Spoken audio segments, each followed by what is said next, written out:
Tom's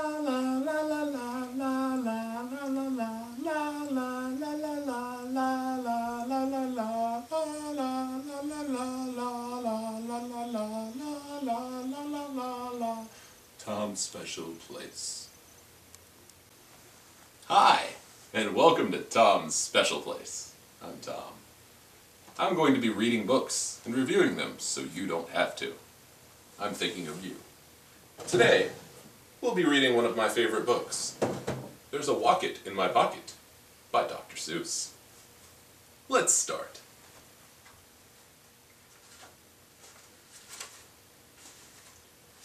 Did you ever have the feeling there's a wasket in your basket? That would probably creep me out. I mean, who even uses trash baskets like that anymore? It's like he's trying to make fun of Russian people with the wasket. Insensitive. Or a Nero in your bureau.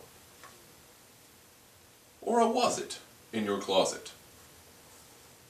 This one just looks like he's going to punch him in the mouth. And if I opened my closet and saw that, I would probably have to buy a new umbrella because that thing looks terrible. No protection. It's probably got holes in it. Sometimes I feel quite certain there's a jertin in the curtain. Sometimes I have a feeling there's a zlock behind the clock. Who paints their house this color of green with matching green curtains? I mean, it's terrible color. And this clock looks so outdated. It probably doesn't even keep the time. I mean, and who could reach it for daylight savings time? Ben Franklin's stupid. And that Zelf up on that shelf. I have talked to him myself. What kind of light bulb is this? Because it's on, apparently, and this entire closet or pantry or whatever is completely dark. And just random vases in the pantry. And who stacked this? This is a terrible organization. That's the kind of house I live in. Oh. There's a nink in the sink, and a zamp in the lamp. And they're rather nice, I think.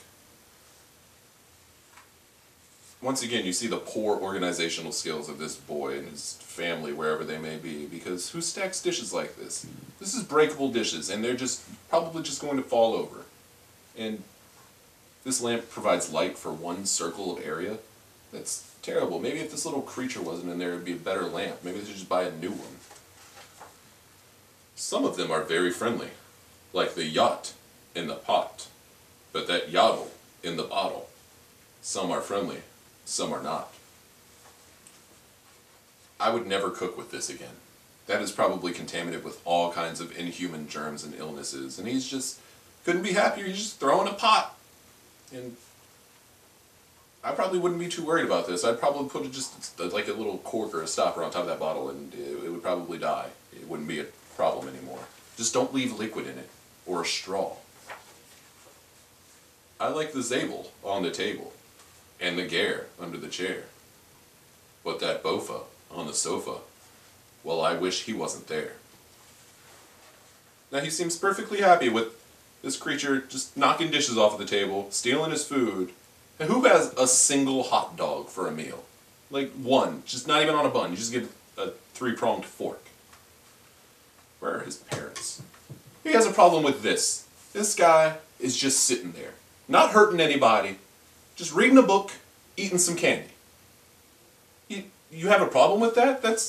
You've had dudes stealing your food and squirting you with water or whatever, but a guy sitting on the couch trying to enjoy a nice novel. That's the one you have a problem with? Jerk.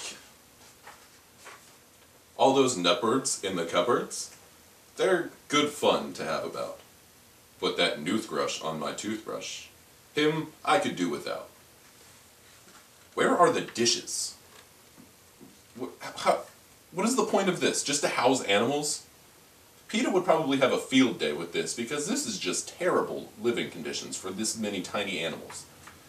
And this is probably the strongest kid I've ever seen able to lift that bird thing on top of a toothbrush, let alone the balance he's got.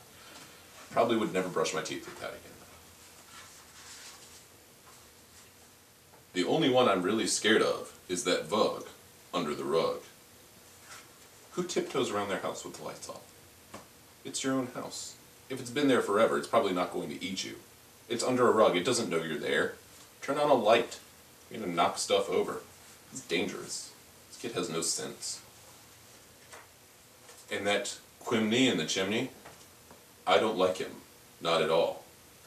And it makes me sort of nervous when the Zal scoots down the hall. Okay, easy solution for this. Start a fire in the fireplace. He'll leave or he'll die.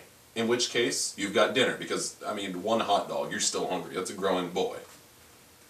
And this one, I don't know, put up like some trip wires or something. You can't even see him. Why is he a problem? He's gone. But the yeps on the steps, they're great fun to have around. And so are many, many other friends that I have found. Oh, this is just asking for a broken leg. You just got a bunch of little green guys with flowers on your stairs. You just, hey, I'm gonna jump over them, hey, I'm not looking, oh, crash, I broke my leg. How do you like that? That's not fun for a kid. That's fun for a Child Protective Service agency when they come in and see all these creatures in your house. Like the teller, and the neller, and the geller, and the deller, and the beller, and the weller, and the zeller, in the cellar. What kind of wayward home for transient monsters is this? There's gambling. What is he juggling? Are those bubbles? And they're just, hanging out playing tic-tac-toe, just living in the basement, probably plotting on eating the kid for dinner. And the geeling on the ceiling, and the zower in my shower. Well, this is just unsafe. He's just sitting on a table and there's a perfectly good chair right there. And I don't know what that looks like the Grinch. Apparently he's had a change of heart. And he just wants to eat potato chips all day or cheese doodles or whatever those are.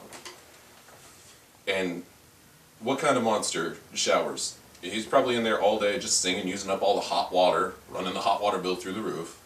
Well, his parents are probably going to beat him when he gets home for all these creatures that he just found on his way home from school, which he probably didn't go to today because he's horrible child. And the Zillow on my pillow.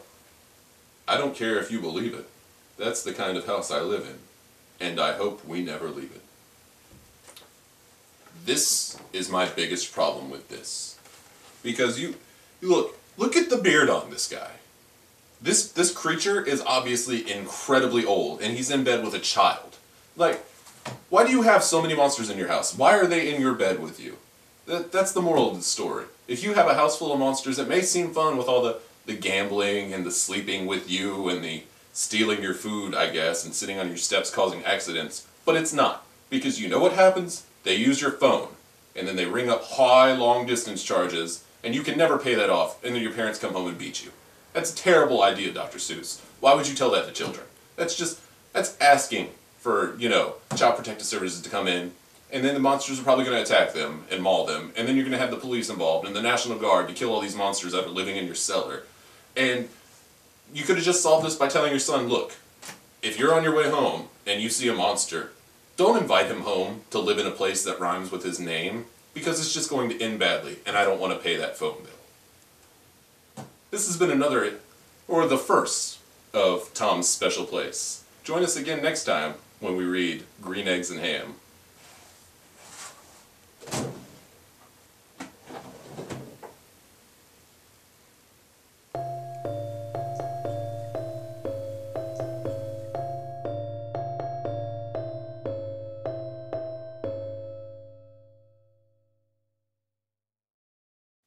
And another thing, there was no point in that book where he talked about a Wocket in his pocket. That was the name of the book. They didn't even have the main character. Come on, Dr. Seuss.